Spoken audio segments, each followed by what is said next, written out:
Okay, let's start. Good afternoon. Welcome to FinTech Close-Up. Thank you. FinTech Close-Up is a series of events where we invite founders, key persons from FinTech companies to tell about their experience, to tell about their lessons learned, and so we can know more about how they have tried to build their businesses. My name is Nauris Bloks. I'm FinTech Business Education Lead at Riga Business School. And together with me is guest Mārtiņš Viļums, co-founder of Abillio. Hi, Mārtiņš. Hi. Before we jump into the story about Abillio, let's talk about yourself. So maybe briefly you can tell about your background, where you come from, what you have done before the Abillio. Sure. Happy to meet you. Glad to be here. My background, so I went to Riga Commerce School, which is like a high school with marketing and business basics, additional curriculum. And right like on the third year already I started working during the summers and I realized that I want to earn money. So I wasn't so keen about studying, but more about like getting the job and actually earn money and be independent and move away from parents. So I then joined RISEBA, Riga International School of Economics and Business Administration, and I was working night shifts at one of the food processing factories in Riga, particularly meat processing, Riga's Miesnieks. So I was the guy who was printing the sheets for drivers where to deliver what. So it was a night job, so in the mornings all the shops are full of sausages and meat, but they were paying really good. And I remember that night shifts were really demanding, and I had to go to studies at 7 a.m. Mathematics and all on, and I joined IT. So I had to actually learn how to code, but since I was so tired, I couldn't get my head around the coding and all the mathematics and algebra and So then I actually dropped out of this school. Actually, I forgot to mention that I jumped into the second year because that was the advice from them. Because you guys finished Riga Commerce School, so you already know the basics. You can jump into the second year, but that was a huge mistake. I should have joined the first year because I was willing to work as well. So that was like kind of myself trying to find myself. And maybe some of you can relate. It's that you want independence, you just finished high school and you want to have it all. Job, studies, money, your own apartment, money. And then after that, I joined another college or university. It's Baltic International Academy. But I remember that everything that they were teaching was already like so basic that I was just, sitting my time there just to have the diploma. And during that time, I already started working at a real estate company. No, before that, I was working at advertising agency and learning graphic design and doing all the vector graphics and packaging. So that was something that I really liked. And I joined this company. I don't know why they picked me. So initially, I was just, printing T-shirts and putting banners on windows, but then I quickly learned how to use Photoshop and CorelDRAW and Illustrator, so I was quickly learning how to design, and that's actually when, that's my journey into freelancing. That's how I started my connection with graphic design, with web design, and most of my life I was doing gig jobs, like part-time freelance jobs with graphic design, website design, and later on also video production. So, but that was also while maintaining my day job. So again, always wanted to earn extra, hustle more. And then I joined a real estate company. It was a Lithuanian real estate company which was developing dwelling houses, apartment houses in Riga, Ziedoņdārza mājas, and also Domo Business Park. So I spent like 5 years there initially as a analyst who was like looking for land plots and calculating how much we can build there, and then actually buying them or not buying them, and ending as a guy who supervises the sales of this apartment project. But during that time, 2008-9, the real estate crisis, the financial crisis came. So yeah, I actually abandoned the ship and went full into freelancing. I had enough money to buy camera equipment, lens, all kinds of stuff, MacBook and everything. And I was actually doing solo business and doing ads and music videos and presentation materials about different factories. Kind of creatives, eh? Yeah. Like filming, editing, post-production, everything. And I was also, for free, doing some runner jobs on film sets, movie sets, which were like international movie sets. And actually, they didn't pay me anything, but I was just doing it just to learn how it actually works. So it was really interesting, and it was hard because you had to wake up at 3 a.m. and you had to be on the set at 4. Night shifts helped on that already, yes. Yeah. But when you're young, it's like you don't care. Now I feel like, yeah, if I'm missing 1 hour of sleep, it's a bit different. So that's how the whole understanding of how hard it is to be a one-person business came to me. And thus, Abillio is my business now, but we'll come to that. So after that, this filming and production brought me together with Edgars, who was flying self-made drones. It was the beginning of the drone era, and he had like this one propeller helicopter, which was like a real helicopter copy. It has like huge wingspan. This rotor was like 3 meters or something. And we attached the gimbal with Canon Mark 5D camera, which was really heavy. And we were flying this thing over PN's festival, which is crazy. Like today, nobody would allow that because this is a killing machine. Yeah, I mean, the speed is 140 kilometers an hour, the rotor, the blade. Yeah, and we were just, trying to get some aerial shots because that was like brand new thing, doing aerial videos. And Edgars figured out that he want to build a drone that follows you automatically. So that's how AirDog was born. It's one of the first Latvian drone startups. And we're building drone for action sports, basically. And our target audience were weekend warriors, who are wakeboarders, skiers, mountain bikers, etc. And we did a Kickstarter campaign. That was my responsibility, my project. We raised $1.4 million. We sold 2,000 devices pre-sold. So that was like my jump into the startup world, actually. Because I had this video production, graphic design, marketing background, and somehow it all mixed up into that. So a couple of years in AirDog, it was all good, but then they were acquired by Alarm.com, US-based company in home security. And actually those drones, these self-flying drones didn't take off because they were expensive, and Chinese like DJI could make it much cheaper. That's my side of the story, but of course there's probably other stuff in the background. But basically I was let go with all the team. They just kept the core engineer team. And that's when I quickly joined another Latvian startup, Catchbox. This is the microphone you see here. And this, I was head of marketing there. After that, I joined another startup, which was computer simulation software for electromagnetic simulation for car manufacturing industry and aerospace industry.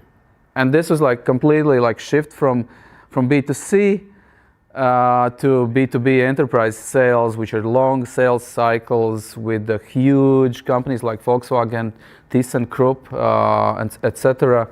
And we basically, again, I was employee number 3, same as in AirDog. So we were just starting to take off and figuring out how to build all the inbound channels and build the sales motion. And I spent some time there.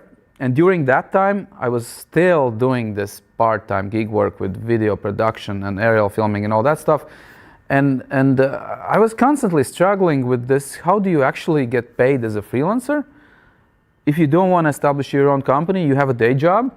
You don't want to deal with accounting. You don't want to deal with late payments, payment chasing. And basically, if you want to work with cross-border customers, you need VAT number. And that's impossible if you're just a regular self-employed. And again, when I left one of the jobs, I wanted to receive unemployment benefits, and I couldn't receive them because I still had a self-employed status.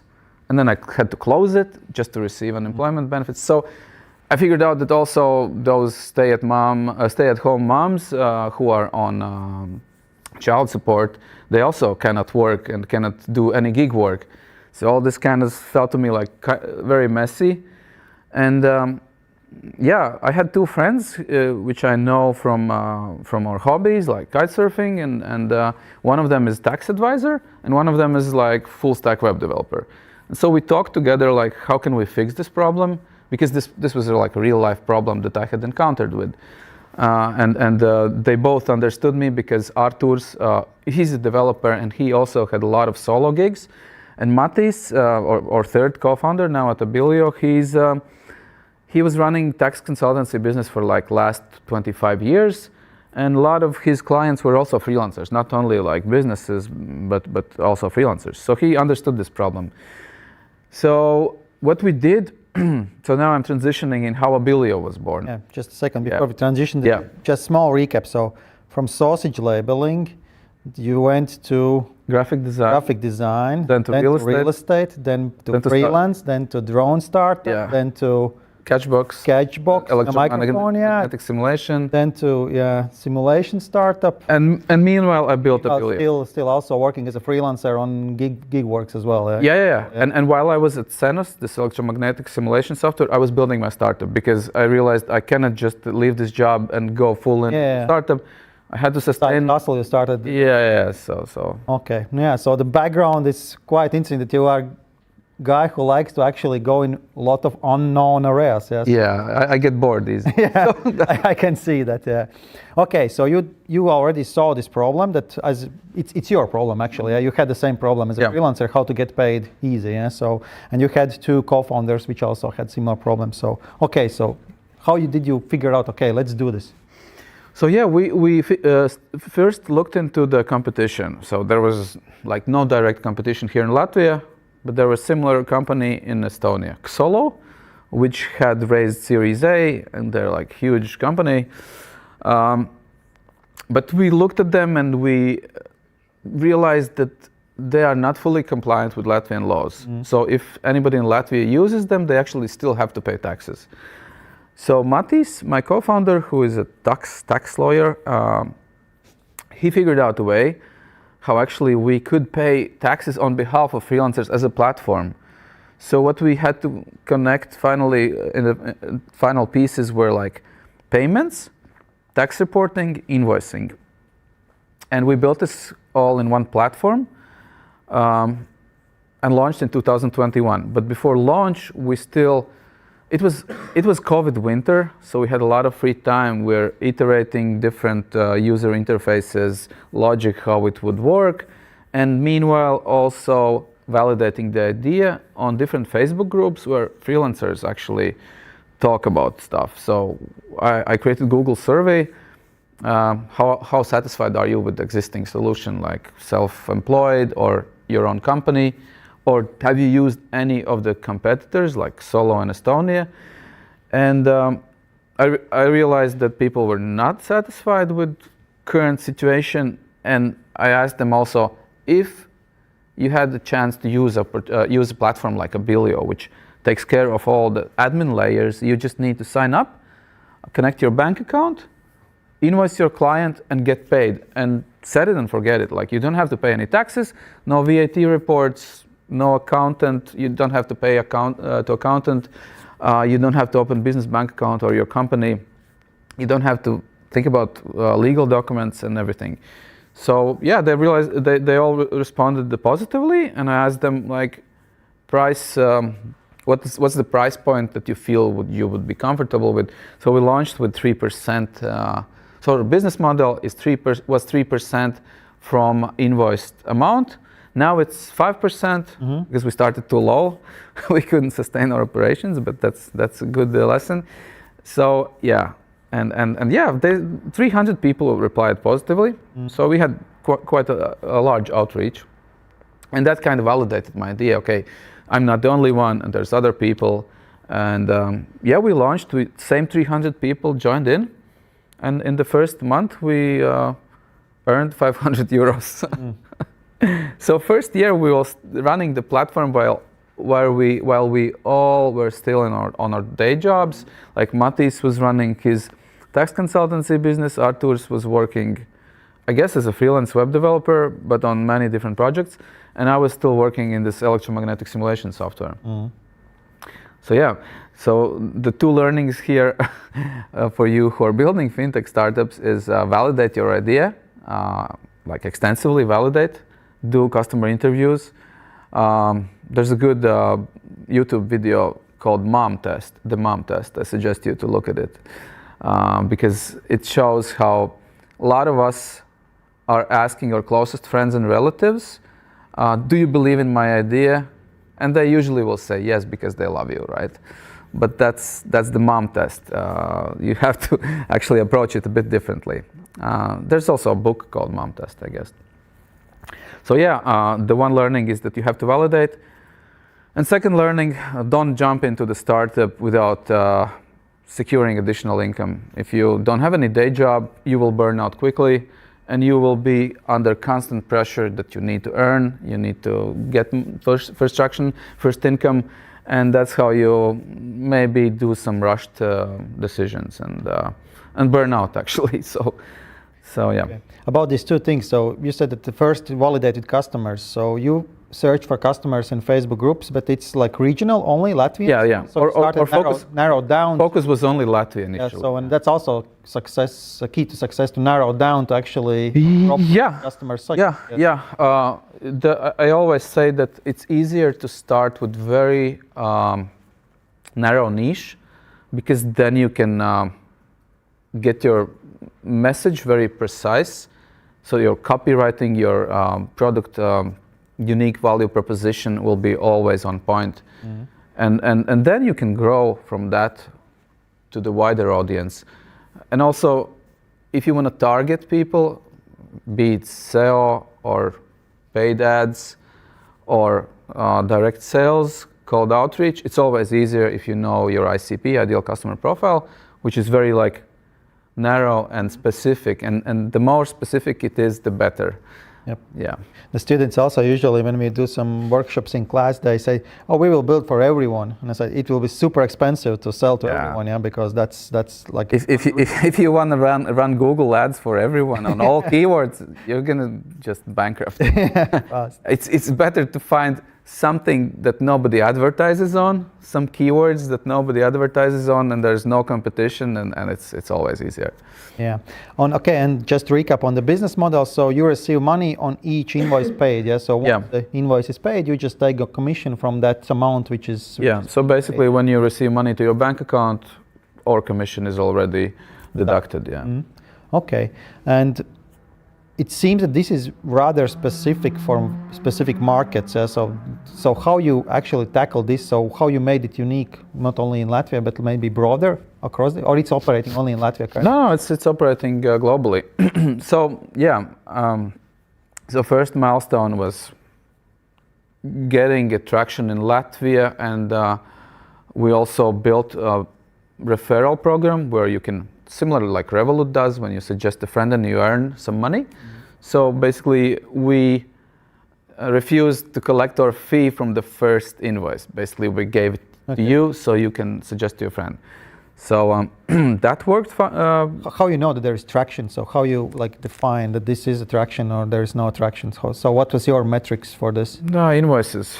So how much invoice? Sign-ups, and so when you sign up on a platform, you also have to do KYC, know your customer. Basically, it's selfie and taking a picture of your passport. So these two steps, then connecting your bank account, and this is where we can see like, okay, we have 1,000 signups, 25% of them did KYC, maybe 20% did connected their bank account, and then only 10% maybe did actually use it for invoicing. So that's how we saw this traction first, and yeah. But then how fast you saw that? Like as a founders, you have to understand at one point, is it a business or not? So how much time did it took for you? Like months or I don't know. It was 1 year. 1 year, and then you understood, okay, this should scale. Yeah, it was doubling the GMV, gross merchandise value, and revenue was doubling every first 5-6 months, but then it kind of slowed down. So, but that's normal. And when we reached, I guess, 12K per month revenue, that was enough for us to already transition into this as a full-time business, because we still had some savings, and yeah. That was only in Latvia, so that was only in Latvia, yeah. And we used small market. Yeah, we used my co-founder's apartment as an office. So we're like doing everything super lean and mean, and yeah, I remember that. We also, a couple of employees from Mārtiņš's existing business were also working with us. So for free. So Mārtiņš were just funding them from other business. Yeah. So okay, so the first milestone was approximately 1 year to get the stable revenue to understand, okay, there is this is sustainable business. Yeah. So okay, what's the next then milestone in your journey? So then it was like still we're like in this limbo. Is it a business or a lifestyle business, or is it a startup which has some growth potential? We didn't know, and we kind of got carried away with this whole accelerator incubator hype, and we thought, okay, let's go and raise some money. Maybe we shouldn't have done that, but I don't know. Why not? I'll touch that point a bit later. But what was good actually is that we joined MasterCard FinTech program, which is called MasterCard Finitive, MasterCard Lighthouse Finitive. So it's equity-free program, where you can join. And basically what they do is they connect you with all the Scandinavian and Baltic banks, like C-suite level executives. Also, any problems that you have, you are looking for open banking solutions, are you looking for contacts in Visa or MasterCard, or do you need some kind of third-party integrations for KYC? They will just do intros for you. This was really great. We didn't win any awards there because they had like final pitching competition, but what we got from this program, I think it was 3 months, it was remote, but we had to go to Stockholm and Tallinn to meet in person for 2 events.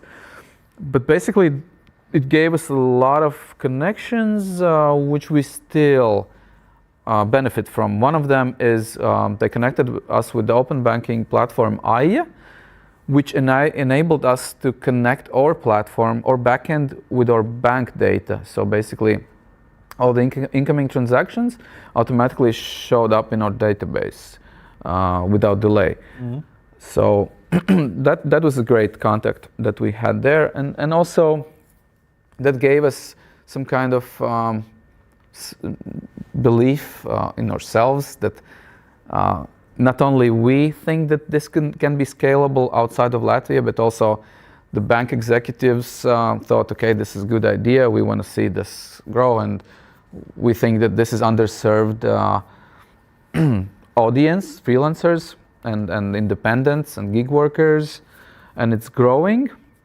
And I think MasterCard were the ones who actually said that, hey, we just did research on gig economy and it's growing 17% per year, and it has reached 5 billion globally, like annual volume. So yeah, they also pushed us, and MasterCard was one of our friends since then.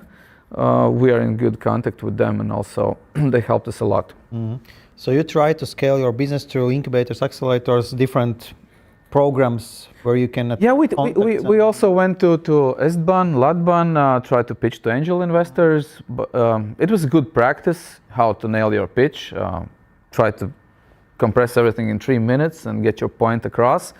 But it was this kind of whole tax management theme is so complicated that if you don't experience problems with that as a freelancer yourself, it's kind of hard for you to understand, like, is it a thing? So it's hard to sell to the investors. It was hard to sell to investors, because also they said there's a lot of risks, compliance risks, like how are you going to scale outside of Latvia, because each country has like whole Europe is very fragmented. There's different regulations, different taxes. How are you going to scale?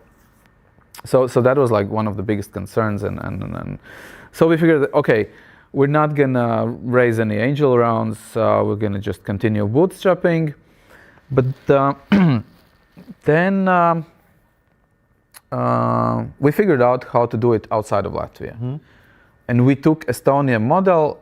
Basically, we looked how our competitors in Estonia do that, and we copied it basically. So what we now could do in 2023, it was 2 years since launch, we could actually provide company as a service. It's similar as like a ride sharing for anybody in the world, except for sanctioned territories. So this enabled us to not only onboard freelancers from all across the world, but also target companies. Hey, you need to pay somebody in Colombia, Venezuela, Philippines, and Kenya, and Egypt, and Latvia and Estonia. Yeah, sure, you can do it with our solution. So now we kind of realized that our target ICP is not freelancer, but businesses paying freelancers. So and since then it's still our like main goal. So we kind of shifted our focus. Focus. We actually turned our product around. So not freelancers they still can invoice their clients, but now we build the system other way around, that businesses can invoice themselves on behalf of freelancers. Basically issue payments and get all the paperwork done. And that was like hunch which I had talking with customers and simply realizing that a lot of invoices are repeating the same customers. We saw like film production companies, translation offices, casting agencies. I don't know. There were some recurring customers, and I went to them and I asked them, like, do you find it confusing that you have to still pay each invoice one by one? Would you love to have a solution where you can pay all them with one click? They said, yeah, sure. So I think it was already in 2024, next milestone, that we built this Abillio Pro. I guess it was end of 24, December 24 when we announced that we're going to launch it. So we launched it, and we started onboarding, converting existing companies who pay freelancers through our platform, onboarding them as pro users. So we call it the business users, yes. Okay. And we didn't charge anything additionally, but it was a way how we can reach more freelancers through businesses. Because in B2C market, it's really hard to reach them. Okay, you can spend money on Google search ads, but still you need to fight with your competition. And this message was confusing. We did Google ads and people were just coming to our platform to find a job seekers. They didn't realize that you need to find clients yourself. We just help you get paid. And whenever you start to talk about taxes and compliance, and that's like brain melts and nobody understands you. So we realized that it's easier to sell to businesses, not to freelancers. And we see that freelancers or freelancer audience is still growing like organically, and it's great. And I think only later I learned about this graph where you have different kind of customers based on revenue. how much you need to sell to small customers. If your product costs like $100, there were mice and an elephant when your product costs 1 million. And like what kind of sales tactics or marketing tactics you need to implement based on what your customer is. So if your customer brings in revenue around 500 per year, it doesn't make sense to do direct sales because you'll just waste your human resources. Yeah, it's too expensive. You need to pay for sales software, pay salaries, overhead, everything. Just do SEO, do marketing, some basic stuff, and let them come inbound. But once you are talking to customers that earn you around, I don't know, 2,000 to 10,000 and above, then you can start involving human resources and direct sales outreach. So that's how we shifted our focus. And yeah, now it's like really taking off these big business. Prism, yeah. So yeah. you are actually approaching the businesses. Yeah. Yeah. Okay, good. Let's check in with the audience. The first survey. So who has used Abillio at least one time? Just me. Yeah. Okay. Mārtiņš, you haven't used also. Yeah. I have. Yeah. Okay, but maybe someone has a question also to Mārtiņš so far. Yeah. Go on. The catch box is coming. Okay, thank you for the talk.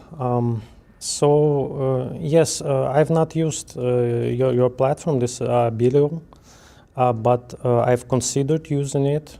And I can say that this pain point that you just described as a freelancer that wants like a side to earn extra income with a side project is real.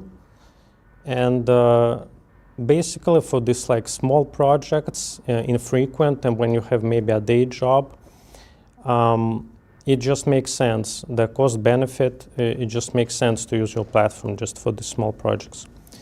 And since I know a bit about the platform, my question is more about the automated personal income tax. And you just mentioned and you touched a bit about this problem, that it's really difficult to scale it. Because as far as I know, this automated personal income tax, you offer only for Latvia and Estonia, and you plan some other countries, yes. And so could you please elaborate about why it's so difficult? And you told about that, yes, it's because of the European regulations. And is it only that point? Maybe it's also a technology problem or a relationship problem where you need to establish the relationship with different tax authorities. And could you share your experience somehow? Yeah, you answered actually your question. That's true, yeah. So actually how Abillio works in Latvia is that we use this enterprise form, which is called cooperative. So basically everybody who uses Abillio becomes a member of co-op company, and that's how we can manage their income tax. In Estonia, we're using another form which is only in Estonia, which allows us to pay not only income tax but also social tax. We are looking at Lithuania next, although in Lithuania it's super easy to set up your self-employed status. You pay 5%, it's super cheap and easy. And why we're looking into Lithuania? Because for business clients, we want to make sure that we cover all the Baltics. We're looking into Spain, Germany, and France as well. With Germany, it's super complicated because, first of all, they have 3 different self-employed statuses, and then you have to join different how to say, not societies, but clubs. If you're like creative, you need to join this society, yeah, guild or something. And there these like old European countries, their legal and tax systems usually are like not old, but they are not ready to adapt. You cannot establish a connection with their tax revenue service and declare income, declare income tax. Yeah, you can do it in Estonia. You can do it in Latvia, but in those big old European countries, it's hard. So we're constantly looking of different like workarounds. If we cannot do it this way, then probably we'll be able to do it another way. And there are different workarounds, but you need to find like a local tax advisors who are very well versed and understand like all the risks and all the pros and cons. How can we employ freelancers without employment, pay their taxes, but they're not employed? So it's hard, yeah. So we're looking in different setups, and I cannot promise that we'll be able to do it anywhere in the world. But what we do is that we do DAC7 reporting, which is European directive. It's a platform income report. So if you, for instance, receive money from Airbnb, Etsy, Fiverr, or Upwork, Fiverr, Etsy, and Airbnb, they have to report all the income that they paid to you, to Latvian tax authority, or wherever, what's your tax residency in that tax authority. So basically, when you receive money from these platforms, you will be taxed eventually. And there can be some problems as well that they can come and tell, hey, since you're receiving money from foreign platform, you also need to have a VAT number. That's not relevant in Estonia because their government decided that you don't need VAT number to receive money from cross-border customers, but in Latvia you need. So there's a lot of different Lego pieces to connect, but yeah. So we do this DAC7 reporting, and this works fine in France because in France they have progressive income tax, and we as a platform, we cannot possibly calculate your income tax because we don't know how many kids you have, what's your annual salary in other job, how much have you earned last year, and that's all is taken into account when calculating your income tax. So in France, for instance, DAC7 report is completely enough. If you're a French guy and you'll use our platform, we'll report your income, and your IRS or State Revenue Service will calculate and send you an email, hey, you owe us this and that, and you need to pay it until that date. So this is kind of good that we have this in place. This is whole pan-European directive, and we don't need to go to France to report. We can do it in Latvia, and this report automatically gets sent to all the European countries. In America, it's the same. There's 1099 reporting. So if you're a US citizen and using Abillio platform, we will report your income to 1099 in IRS, and they will calculate how much income tax you have to pay. And then there's another thing is like untaxable threshold. So in each European country, there are different limits, but there's a limit until which you can earn as a side gigs, and you don't have to pay anything. Typically, it's around from 6 to 10,000. Which you can earn without registering, and these can be like one-off gigs. Somebody asks you to come and read a lecture, or somebody asks you to do a graphic design, and they can pay you, and you don't have to do anything. But the problem is for business that they still need an invoice. So this is where we step in, and we provide you with a company as a service and the invoice. So it's a very complicated topic, and there's a lot of different variables, but that's why also our initial attempts to raise investment money didn't go so well. Just to explain how to this. Because it's just, it's too complicated, and nobody will, in their right mind, will invest in a business they don't understand. So a chance to find a VC that's good, well-versed in tax and legal stuff and HR and employment, and it's like impossible. But as soon as you will find like 10 countries, how you can do it in 10 countries, then it's top. So and see that you found some way. Yeah, like for instance, Deal.com, probably you know about them. They have found out how to do it, but they are basically opening subsidiaries in each country, in each world, and that's like a huge money drain. And they still at the end of the year, they're still struggling to pay all the taxes, and they are super expensive. And that's what our clients say, actually. If I want to hire freelancer, deal.com is not good for me. All right. Okay, thank you. Some other questions from audience? Okay, we will check in later. But yeah, so it sounds complicated, but I just actually want to share my experience at Abillio because I have used, and for me it was a consulting job, which was besides my daily job. And so also I was finding, okay, how I can get money about my consulting. Yeah, so the one was, of course, to register as an individual, I don't know, entrepreneur. Self-employed, yeah. Self-employed, yeah. So, but it came with some kind of trade-offs. Yeah? So I didn't want to register that, and yeah, I just registered for Abillio, did the KYC, issued the invoice, get paid, and in the next year's annual declaration, I saw, yeah, there is a Abillio part of the taxes that has been already paid for me. Yeah? So, and that was it, and I used it, I think, several times. And it was easy from that side, but then you see how much structure goes underlying it. So, but as a freelancer, it was easy service to use, in Latvia at least. So I'm not sure how for different. Yeah, I wish I had such a solution when I was a freelancer. Yeah, yeah, it was.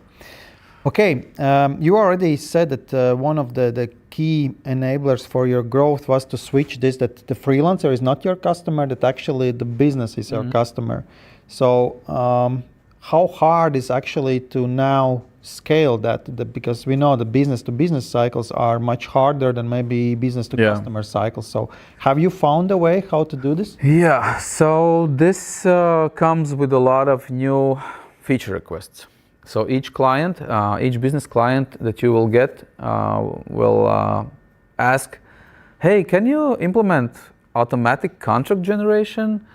Can we have a wallet where we do a bulk prepayment, lump sum prepayment? Can you do consolidated invoice? Can you do this? Can you do that? And it's crazy. But then you realize, okay, if one customer comes and asks you this particular feature, probably this is something that someone else will need.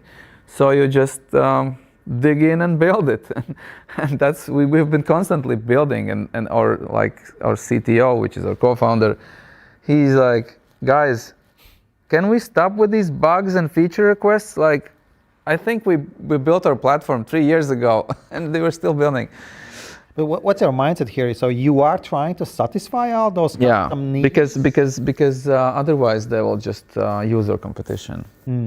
So and they're ready to pay more and use competition, but for us to land these clients, to have them on board is only one way, just to build it. Okay. But so how to maintain that the platform doesn't become a chaos of functionalities which kind of overlap? No, these are like recurring requests. We hear it from one, from another. We're not building like everything, but the things that are like we hear it from one or two customers, okay, we're gonna build it.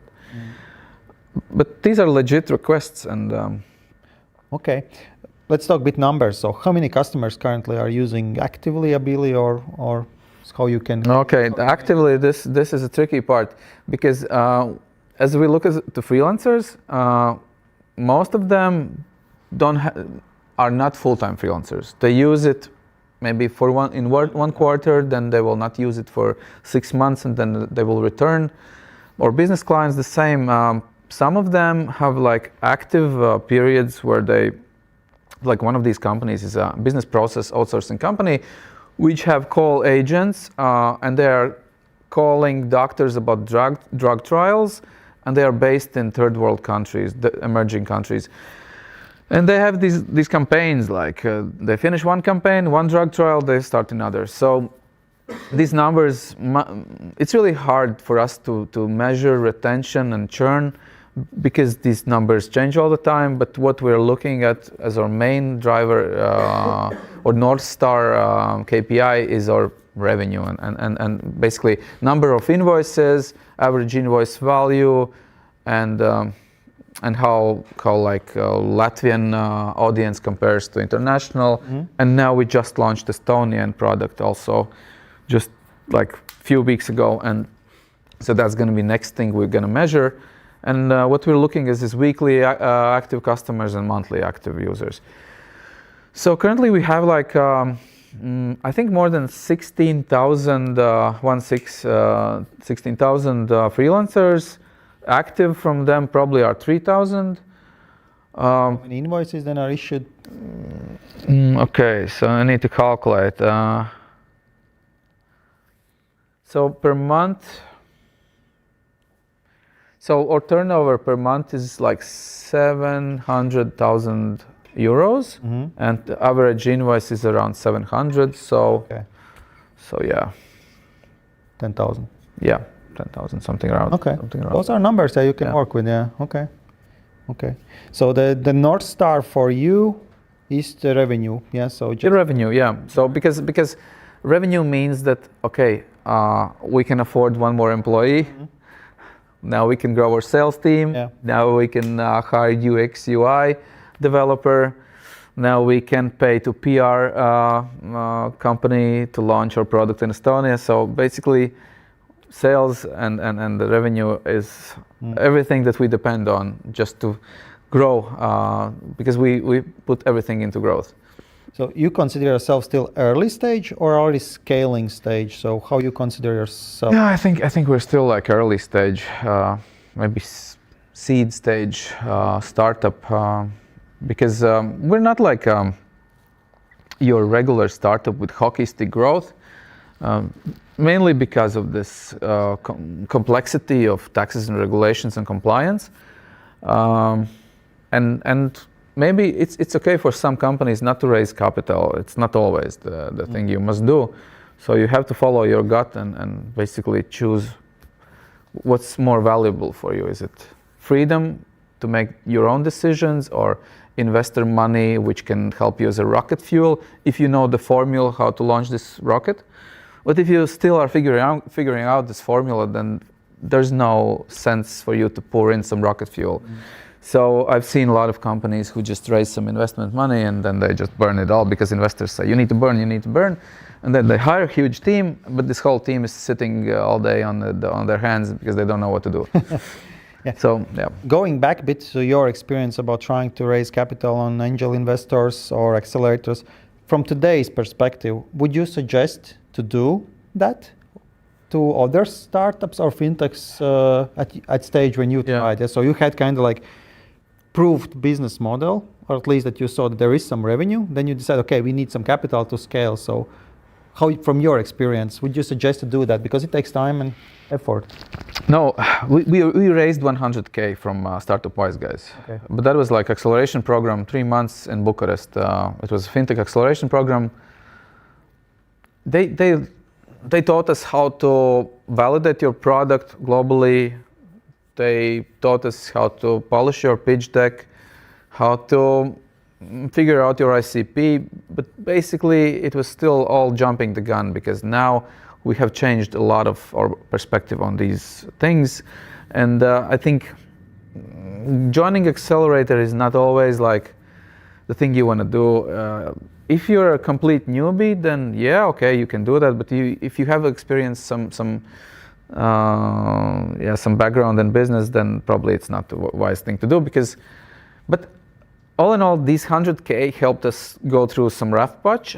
At that point, we're still like burning more than we were earning, and I would say that this was useful for us, but still we dealt away 5% of our equity. So that's a trade-off.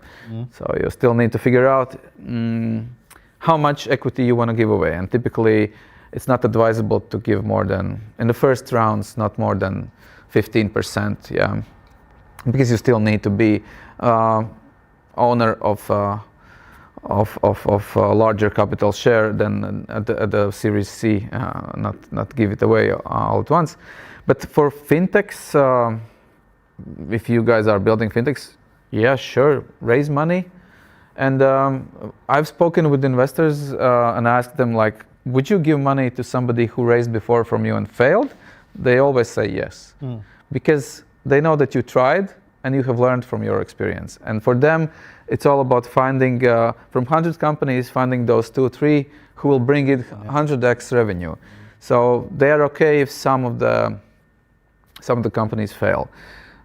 So I would say go for it, raise, and there's a lot of capital available now. I think there was 60 million dealt between 3 funds: Outlast Fund, Build It Accelerator, and the Bad Ideas Fund. So I think now it's a good time to raise money. Yeah. What other tips and tricks you could share about building fintech product, what you have understood from your experience? So yeah, one thing is that don't build it alone.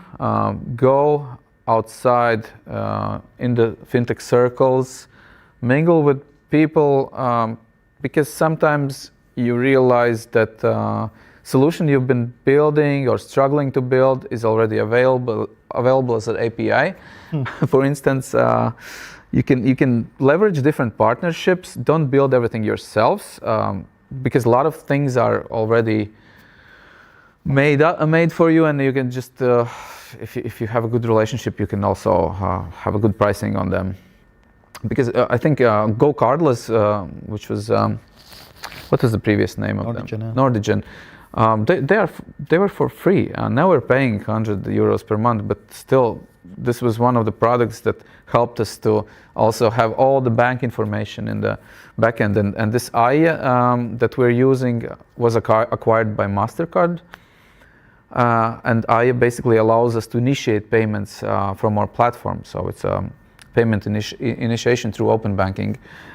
And yeah, so leverage partnerships, meet people, go join maybe MasterCard Definitive program or any other. I think Visa had a Visa Innovation Program last October, where also startups can join and leverage Visa to build partnerships.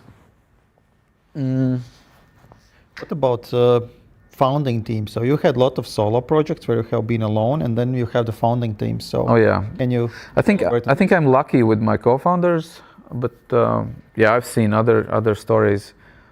But it's important that you trust those people. But you should you go with more people or just try alone? Sure, definitely you should go at least with 2 solo founders.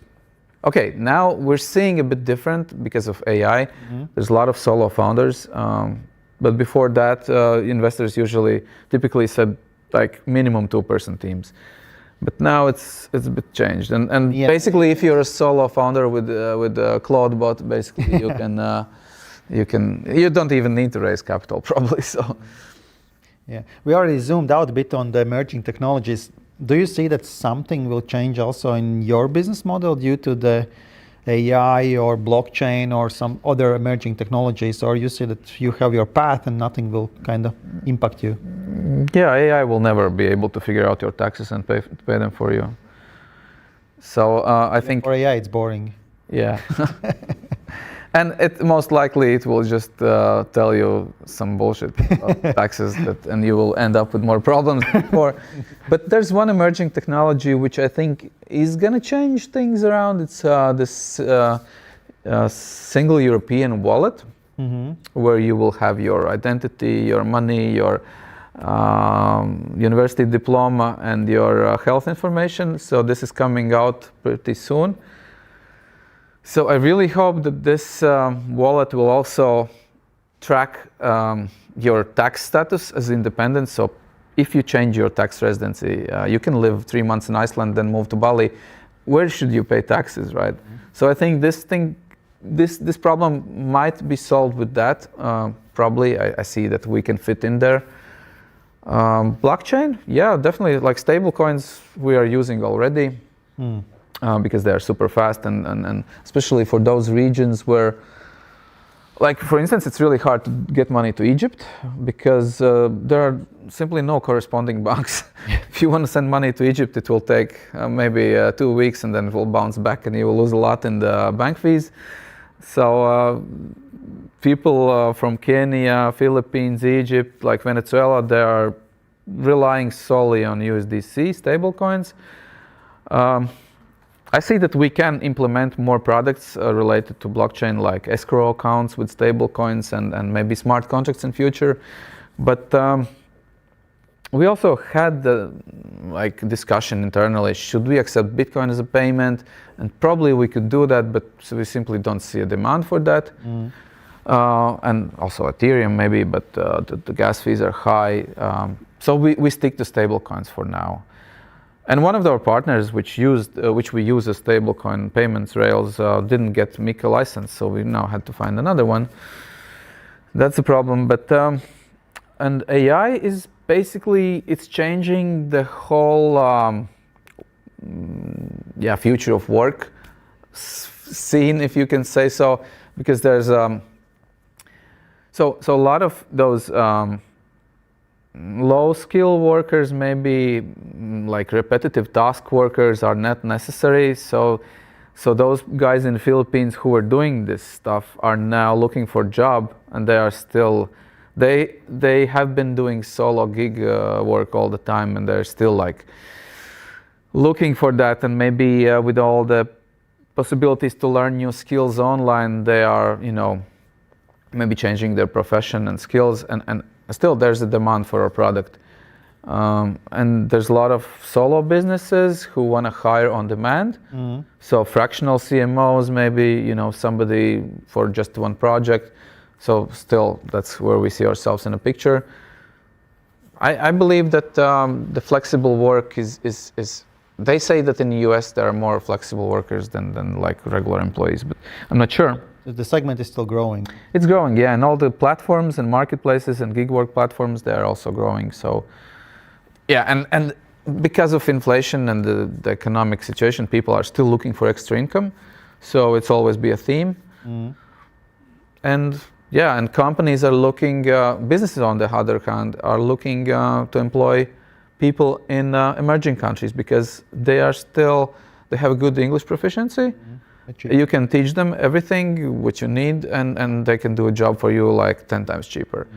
So yeah. There is, yeah. Okay, last check with the audience. Do we have some questions?